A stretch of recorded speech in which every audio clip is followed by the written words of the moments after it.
Gold, trusted gold buyers. మీరు తాకట్టు పెట్టిన బంగారాన్ని విడిపించి ఈ రోజు ఉన్న మార్కెట్ ధరకు కొనబడను. ములుగు జిల్లాను డ్రగ్స్ రహిత జిల్లాగా తీర్చిదిద్దేందుకు ప్రతి ఒక్కరూ భాగస్వాములు కావాలని పిలుపునిచ్చారు జిల్లా ఎస్పీ సుధీర్ రామ్నాథ్ ఐపీఎస్ గారు. మాదక ద్రవ్యాలకు వ్యతిరేకంగా జిల్లా పోలీస్ శాఖ అలాగే జిల్లా సంక్షేమ శాఖ సంయుక్తంగా నిర్వహించిన డ్రగ్స్ అవగాహన ర్యాలీలో ఎస్పీ సుధీర్ రామ్నాథ్ అలాగే జిల్లా సంక్షేమ శాఖ అధికారి ప్రేమలత గారితో పాల్గొని జెండా ఊపి ర్యాలీని ప్రారంభించారు. ములుగు జిల్లా కేంద్రంలోని బండారుపల్లి మూల మలుపు నుంచి జిల్లా కలెక్టరేట్ కార్యాలయం వరకు నిర్వహించారు ఈ ర్యాలీ. ఇందులో ప్రజలు, విద్యార్థులు, ప్రభుత్వ అధికారులు, పోలీసు అధికారులు, సిబ్బంది పెద్ద సంఖ్యలో పాల్గొన్నారు. డ్రగ్స్, గంజాయి రహిత సమాజ నిర్మాణానికి కృషి చేద్దామంటూ స్లోగన్స్ కూడా ఇస్తూ ర్యాలీలో పాల్గొన్నారు.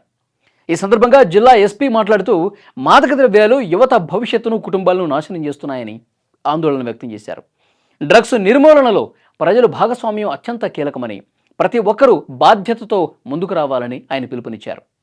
ఈ ర్యాలీ కార్యక్రమంలో డీసీఆర్బీ డీఎస్పీ కిషోర్ కుమార్ గారు, ములుగు డీఎస్పీ రవీంద్ర గారు, అలాగే పసరా సిఐ దయాకర్ గారు, ములుగు సిఐ సురేష్ గారు, ఎస్ఐలు, జిల్లా సంక్షేమ శాఖ అధికారులు, ఎక్సైజ్ శాఖ అధికారులు, విద్యార్థులు, యువత, సిబ్బంది అందరూ కూడా ఇందులో పాల్గొన్నారు.